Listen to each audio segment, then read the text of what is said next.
It's the Inspired by Joanne show. Meet your host, certified confidence coach Joanne Dean, inspiring women on the rise. Welcome to another Faith Chat. Hello, Faith listeners. Welcome back to the Inspired by Joanne show. Today's Faith Walker is a business strategist and coach, corporate refugee, advocate for women entrepreneurs, Dotcom alumna, and she has a millennial mind and a boomer body.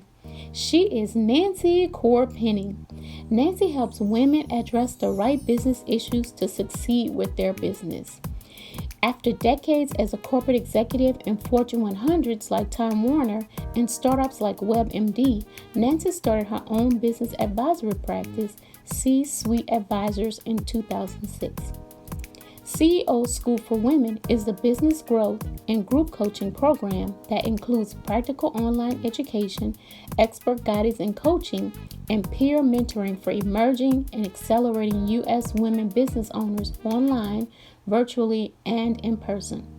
For the past decade, Nancy has worked tirelessly on behalf of women entrepreneurs as an active member of the National Association of Women Business Owners. Nancy is an active advisor to the Georgia Microlending nonprofit, Access to Capital for Entrepreneurs in its SBA Women's Business Center, for whom she sponsored the Atlanta premiere benefit screening of the inspiring documentary Dream Girl. She is also on the Atlanta board of the United States of Women and co-hosted it last year. Nancy hosted the Innovate Her Atlanta competition for the SBA's annual National Business Challenge underwritten by the Sarah Blakely Foundation. Let's give a very warm welcome to Nancy Chorpenning. Oh, what a lovely welcome. Thank you, Joanne. You are quite welcome. We are delighted to have you. Well, it's my pleasure to be here with you, and it's so good to see you again. It's been too long.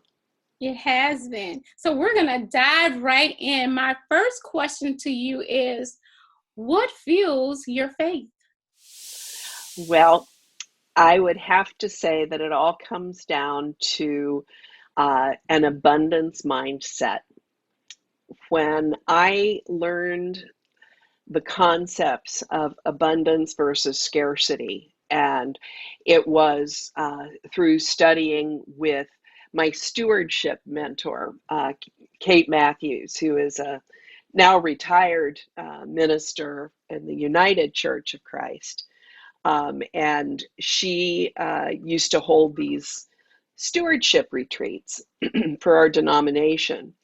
And when she kind of gave me the language to help me understand these two concepts, and it absolutely just totally resonated.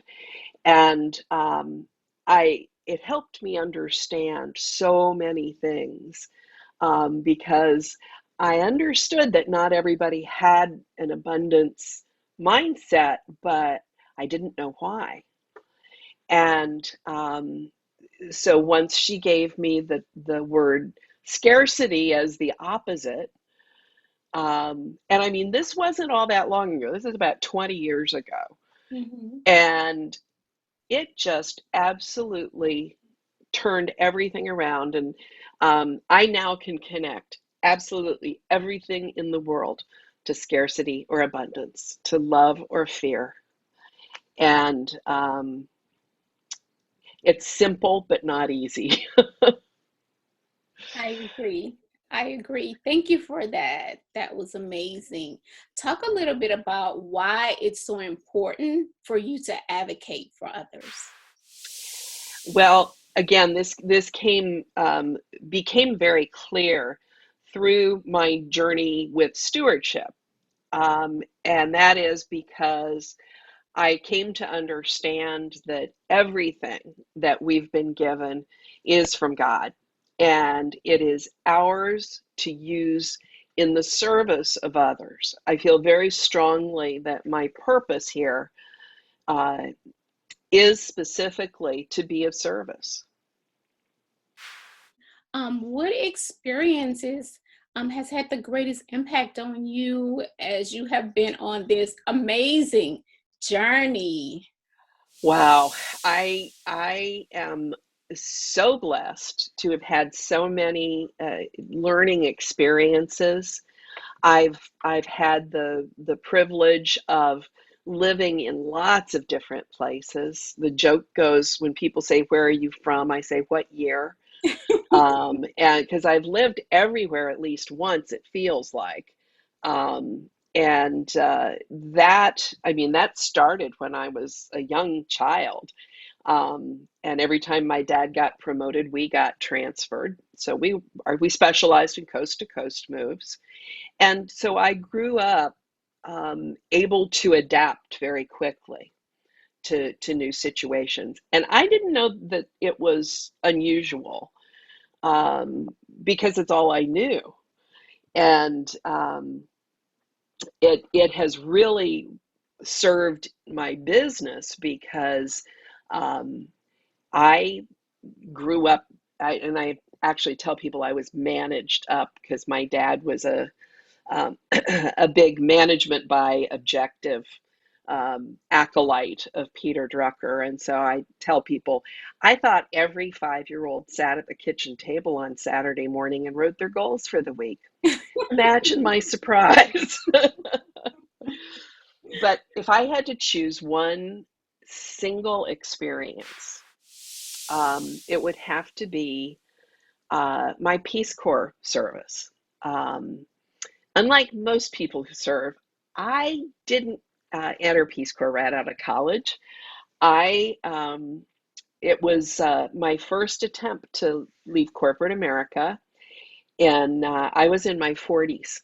And a very dear friend who knows me very well said, "You know, you have got an adventurous streak a mile wide, and you've never used it. You've always done the right thing and been the good girl and, worked hard." But he also saw that I was very type A and I was very focused. I used to say that I saw everything in black and white, and he started introducing me to color. Mm. And I realized I needed more time. And I said, I just need time to think. And I have been so blessed. And I was a completely solo act at that point. I was not married. I adopted out my one kitty cat. But I ended up selling my condo in Boston. And I was assigned to teach English to high school girls in Papua New Guinea. And I hadn't stated where I wanted to go. I just said, send me where you need me. But truth be told, I wanted to go to the South Pacific. So Okay. be careful what you wish for. Mhm. Um, but the lessons there, and I told a number of my fellow volunteers, um, I said, I'm not sure that I learned what I came here to learn. And they said, these are friends who had served previously in their 20s and were back in their 40s. And they said, you know what, you will not know for years what you are learning.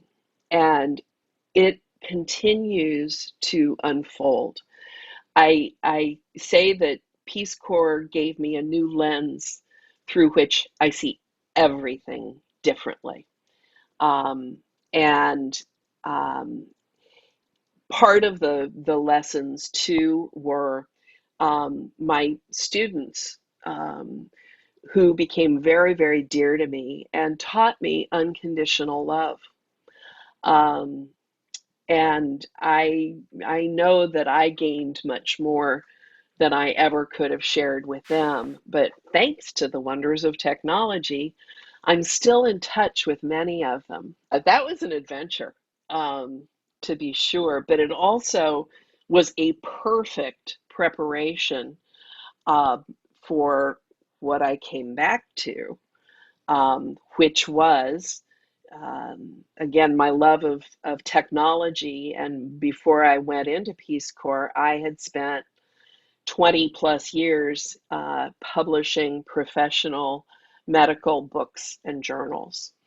And so I became part of the management team that started up WebMD.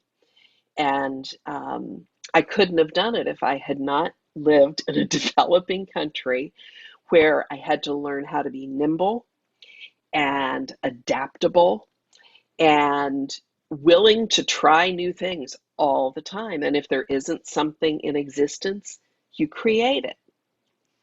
So all of these paths sort of connect together in some really strange ways. And it's things like that that are just additional confirmation that there is a higher power out there, because I couldn't plan this. Talk about divine order. They said that our steps are ordered, and even when they feel like missteps. And so every path you took has brought you to where you are today. Absolutely. Which brings me to the CEO School for Women. Yes, my love. Yeah, talk a little bit about your mission for that and what was the inspiration for it. CEO School came at the end of, a decade, not quite, more like 8 years of having my own business and working with entrepreneurs, and more recently just with women, because I discovered that women like to collaborate better than men do. And we are more flexible and more communal and more generous with others. And so I had been focusing working with women business owners. And one of the things that I kept running into was that most business owners start a business because they're passionate about it. The passion is more often than not, if not the driving motivation, it's right up there. But not everybody has had the opportunity to learn how to do it. And I think it's really important for people to learn what needs to be done. You may not have to do it yourself, but there are certain things that have to be done. And all of this sort of came to me after I realized that my initial business, I called it a business, was actually me trying to create a job for myself rather than a business. And what I did was I pivoted and I instead looked at how I could serve. And when I saw, okay, first of all, when I came out of corporate America, even though I'd had decades as an executive, I went to one of the top business schools in the United States, in the world, and I still didn't know what I needed to know to be a successful business owner. So I made every mistake in the book. But I am educable. So basically, I learned what I should have known, and very practical, pragmatic skills that I want to share with others, not because it's a shiny toy or it's, the latest, greatest thing, but because I want people to learn how to fish. I want to work my way out of a job, or at least change the job a little bit. And so educating, and the funniest thing is, it took until fairly recently, and my darling husband was the one who pointed out to me that I have spent my entire life in education and coaching. He said, as a kid, you were a camp counselor.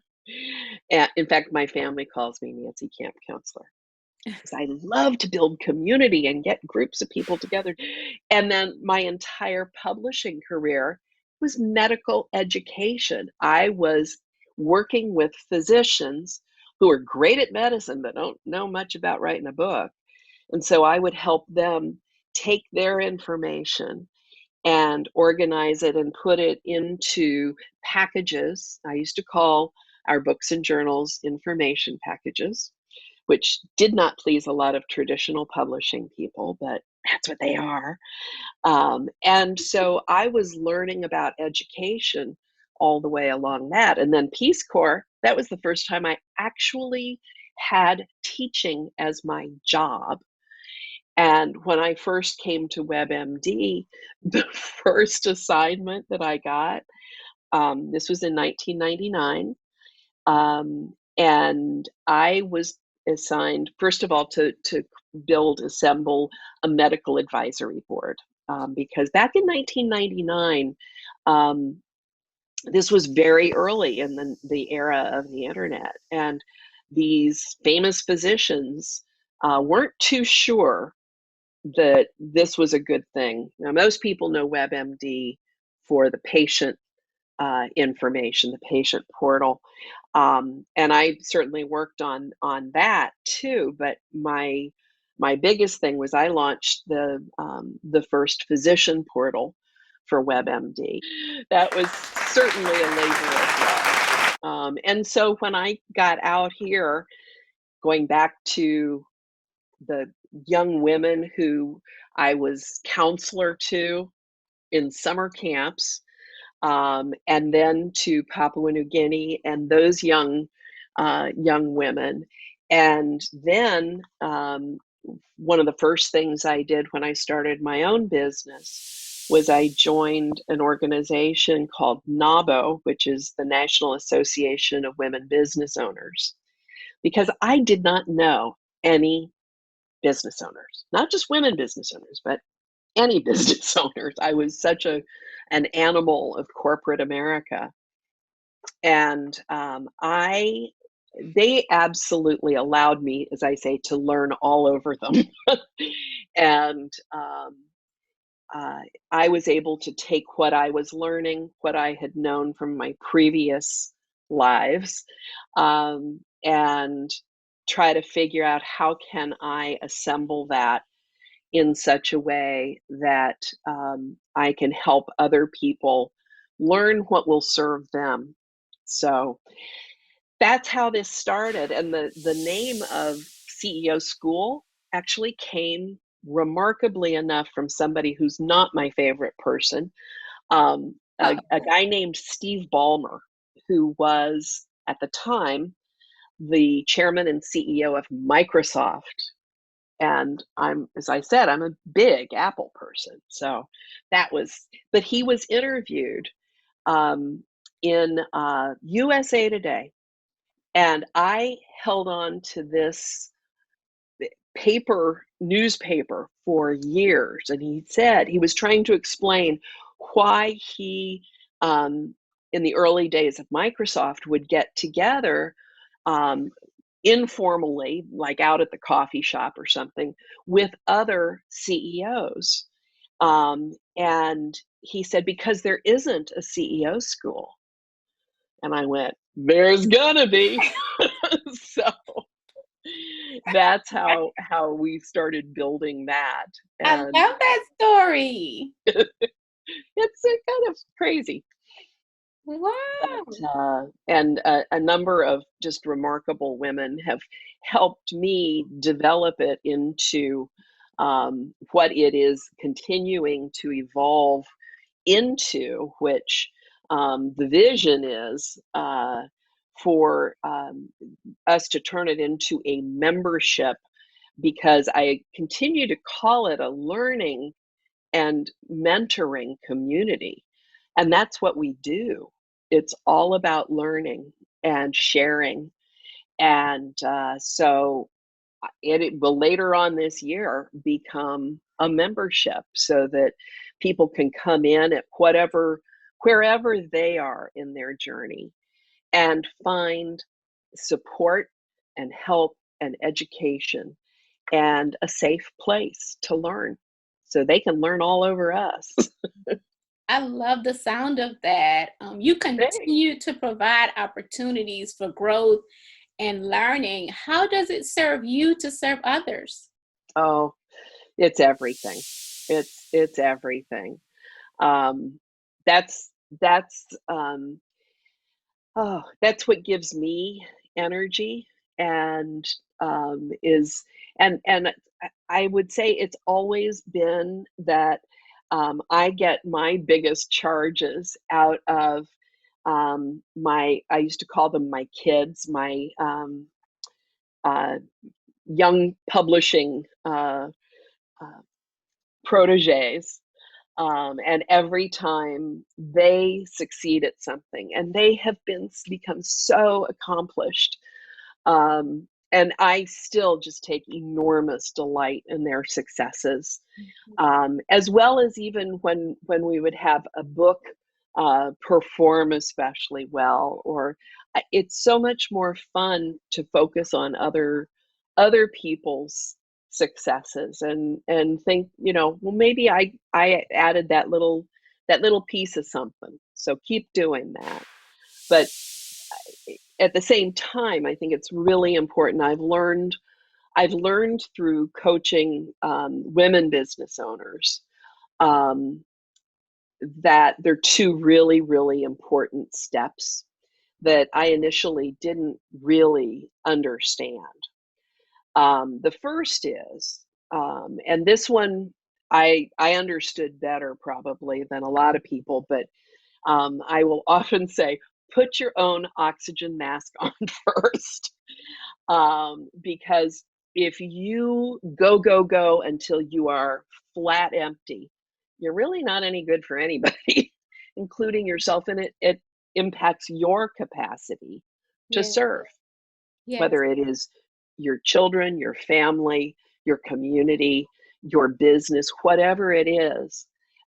It is, and a lot of us grew up thinking that was being selfish.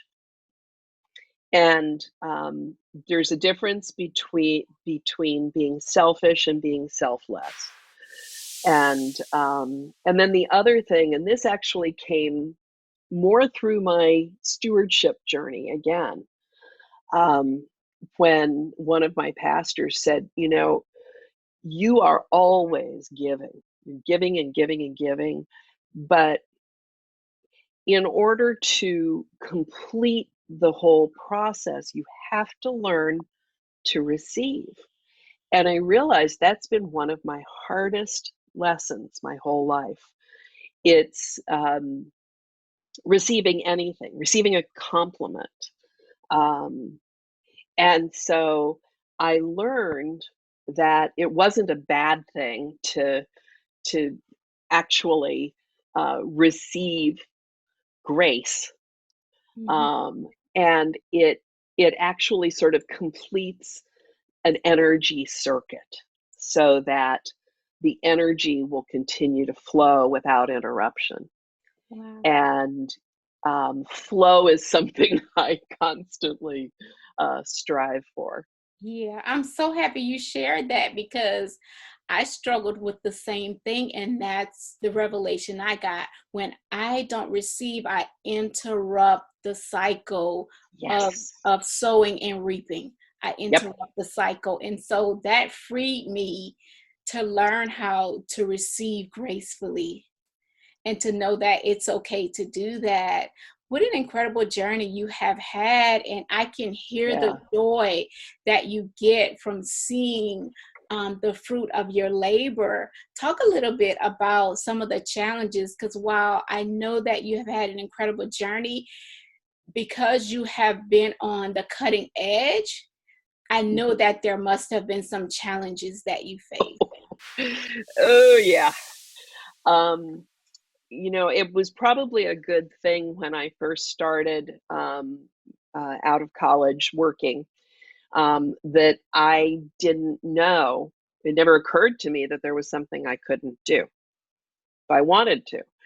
And so I found myself in, back when I started, back in the olden days, I was the first woman everything. I started in sales in medical publishing, and I was the first woman to do that in the industry. I was 21 years old, and I didn't look that old. And literally, I'll never forget one of my first visits was at Johns Hopkins Medical School, and this doctor who I'd made an appointment to meet with said, "Are you old enough to travel alone?" And, and he found out what hotel I was staying at, which was right across the street, and he said, "Okay, I want you to get over to that hotel, and before dark, lock your door, do not open it for anybody, and tomorrow morning I want you to check out of there," because it wasn't safe. Oh, okay. So, it was just nutty stuff like that. But most of it was good, because I, again, as I've said, I learned to adapt and adapt and adapt. And that is one of the skills that I think has made me successful as an entrepreneur, is that I am very flexible and I love to learn, and I'm always looking for that better thing. But it was also very fortunate that I started my career in publishing, because it back in the day, traditional publishing was a much more gracious industry in many respects. I mean, there were certainly their reprobates, but most of the people were very kind. But it was shortly after the Mad Men era. I was the first woman everything. And so what I discovered was they would basically shove everything that was left over, in terms of projects and so forth, to me. And I was like, okay, well, that's just a challenge. And so well, let's put it like this. After I left my first job, they had to hire 2 men to take my place. I just became, I'm sure that is what is at the heart of my strong advocacy on behalf of women. And the older I get, the less I care what people think about what I say. It's like, that's not about me. This is about me. Y'all do your own thing. And smart people have come to recognize or learn, because there are studies and statistics about this, that when you include women in whatever undertaking, it always works out better. So, as we say in the South, bless their hearts, they will learn someday. They can do it rough or they can do it easy, but in the meantime, we're not waiting. We're moving forward. Wow, Nancy, I hear the positive attitude. I feel the confidence. Where did that come from? That's a good question. I'm not sure I have a great answer for it. Living a long time, that helps. And I think a lot of it has come in the last 10 years. And I honestly believe this is where my husband has played an invaluable role, because I know, I don't just feel it, I know that he has my back. Aww. And I feel safe. And I pretended at it really well for a long time. But when I met him, I realized, oh, okay, that's what it's supposed to feel like. And I have been so blessed for to have him in my life. He is the kindest human I have ever encountered. And as my friends and family are wont to tell me constantly, I married well. And because he does whatever he can to support me. It's, from I get coffee in bed every morning. And, as he said, it's the easiest thing in the world and the ROI is fabulous. So why wouldn't I do it?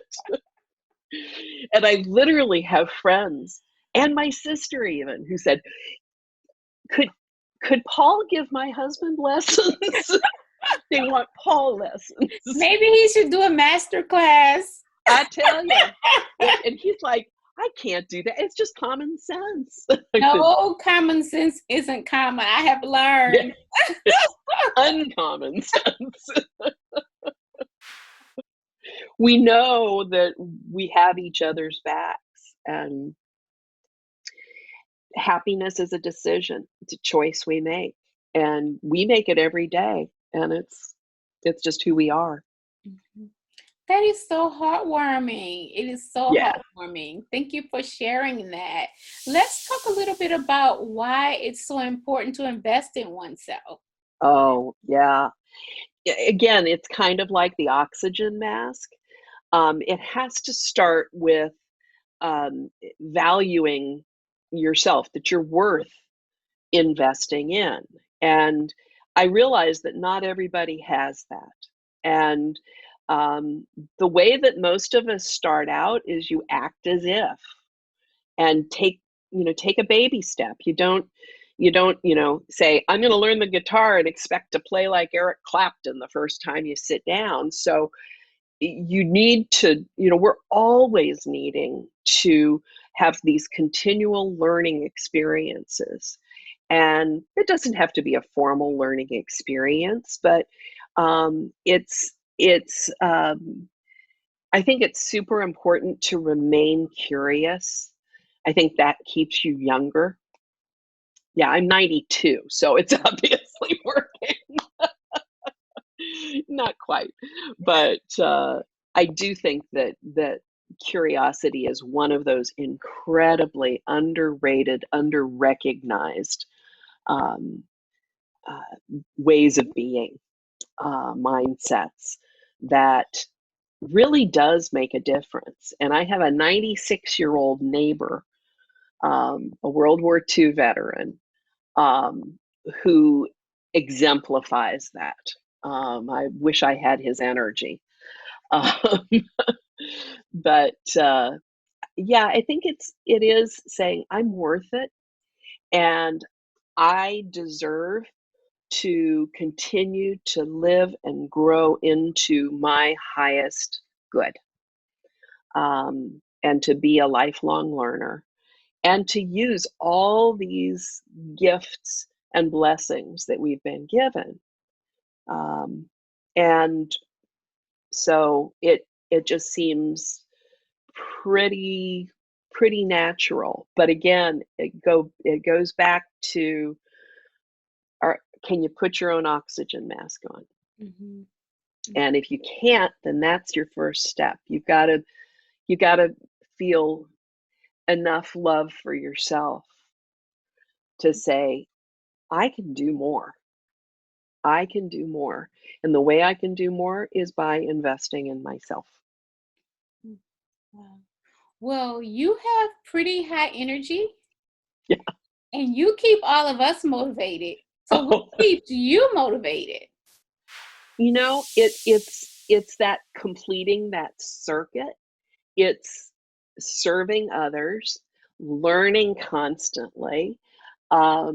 And when people say to me, oh, that's wonderful, now I get it. I can do this, this, and this. And again, that is the highest recompense that I could possibly get. And so I think that once we find what our true reason for being here is, and decide that we're going to do what we can uh, to both exercise that in our lives and also receive from it. I think that's the real thing is being of service. Yeah, I love it. So, what encouragement would you offer someone that's struggling in business and trying to figure out how to pivot as a result of COVID-19? Because we know Yeah, nothing will ever be the same. right. That we aren't going back to normal, and I try to look at this as a gift. Um, yes, I make lemonade a lot, but truly, I believe that we are on the cusp of some major changes. I think we need to in our society, um, because I think we have. My dad always told me, everything is like a pendulum and it'll swing one direction and then it comes back the other direction. And I think we can see that in history. So if we agree that things are going to change, um, then we have to figure out what is our place in that change. And so the first step I tell every one of my clients is um, something that is so worthwhile to invest your time in, that investment thing again, is in clarity of vision. What do you see? What do you see down the road, in your life, in your business? And my statement that I have used forever with my clients is, if you don't know where you're going, how are you going to know when you get there? So you've got to have that vision. Your business vision is specifically what I work with women on, and it feels, like. But then you really start peeling away the layers and you realize you can go super deep. And the clearer that vision is, that purpose is, it will change every decision for everything you do. And so that's a first step. And specifically with regard to this time, this era that we are going into, I've been talking about being flexible and adaptable and agile. I think those are skills that can be learned. Mm-hmm. And I think that there are ways of approaching our business. We can't know what's going to happen. And, don't let anybody tell you they do know what's going to happen. But what we can do is we can learn to be agile and flexible and adaptable in our business and our lives. And as if, I think I mentioned to you, this goes back to Peace Corps too. That was, again, what came back to me again and again during Peace Corps. We had to be flexible and adaptable. Mm-hmm. So that, I think, is part of it. And I'm doing a master class next month called Prepare to Pivot, and it's really about learning those skills and then practicing them so that we're ready. We don't know when the end of the old way and the new normal will actually appear. But if we spend our time, and I think that the key is, again, if you've got your vision and it is clear, and then you go and you talk to your clients. Who are your current customers? Who were your past customers? And actually, rather than talk to them, listen to them interview them, pull out of them what, everything about them. It's not just that little narrow area of your business relationship. They're full people. And if we approach them like that and really get to know them, and do it in a very personal, relational manner, which is really easy for women, um, we are going to be so well positioned to pivot, to adapt when we see what's coming down the pike.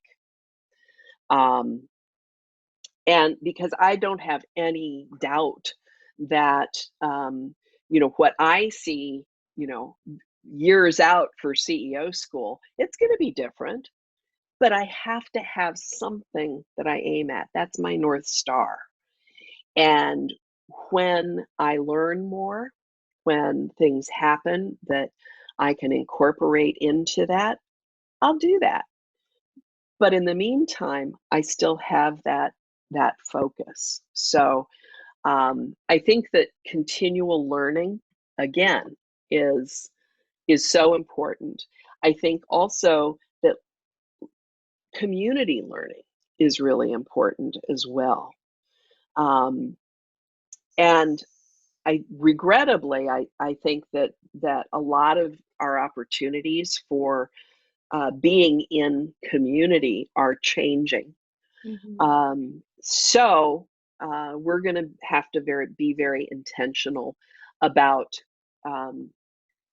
seeking other people who have gifts that perhaps we don't have, and to be able to learn from them as well as to share with them.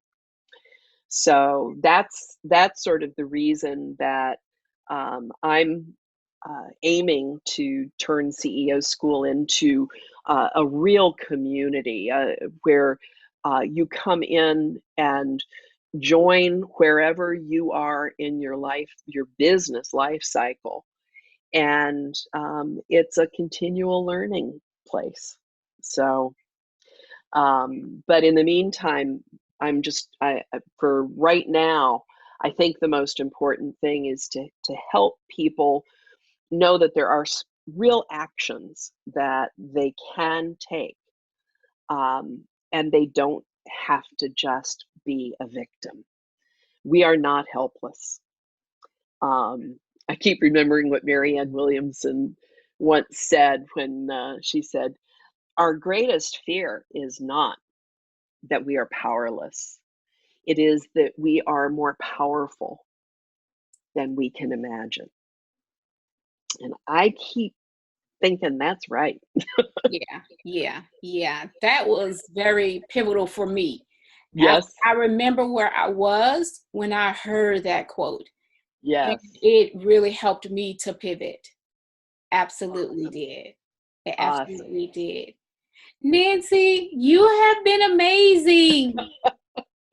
Well, I do talk a lot. It's okay. It's what we need. And you have given us so much food for thought. And there are steps that you share that someone can start right away with making the pivot and position themselves so that they are ready when we come out of this on the other side. We won't be victims. Final question is, what's your favorite scripture?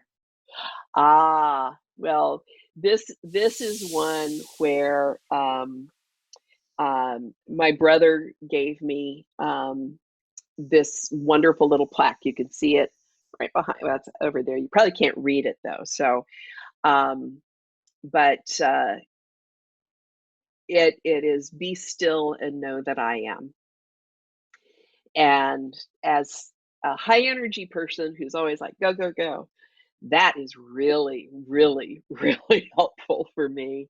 I was mentioning it in our morning chat this morning, along with another quotation that comes from the ancient mystic Saint Julian of Norwich. And she said, And this is kind of a mantra for me, again, because very much is our preparation today when we did our breathing and the prayer before this, is when she said, all will be well, and all will be well, and all manner of thing will be well. And I say that a lot. And so those would be the two that I would share right off the top. Thank you. How can listeners follow and support you? Well, thank you.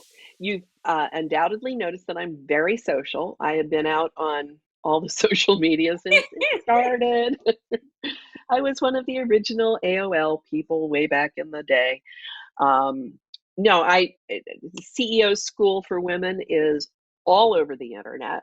We have a business page in Facebook, and that's where our Facebook Lives reside, and we would welcome people who want to visit us there, and as well as a website that talks a little bit more about some of the programs that we have with CEO School. I also have another program for people who are like me, but who don't want to make the same mistakes I did, and that is women executives who want to leave their corporate gig to start a business of their own. And they are known as our corporate refugees. And on Facebook, I'm also known as the Corporate Refugees Coach. So there are lots and lots of different places to interact. If you can spell my name, you will just throw it in there, and I'm all over the internet. So, and if anybody is ever interested, I now live in one of the coolest towns in the United States. It's a brand new town that is forming, multi-generational town. That is the first 100% solar powered community in the United States. And it is, education is a top priority here. First thing they did when the town started 2 years ago is they built a school. And they have multiple schools now. And it's almost magical. It's really fun to be on the ground level of something just beginning. Lots of entrepreneurs here. Mm-hmm. Where else would you be but on the ground level? Of course. You have been an absolute joy. Thank you so much for having this faith chat with me today. Oh, my very deep pleasure. And it's so wonderful as always to spend time with you, Joanne. Thank you. Until next time, continue to walk by faith. Take care. Thanks for stopping by. Be sure to subscribe and click the notification bell for new content. Leave a comment or introduce yourself. Until next time, continue to walk by faith. Take care.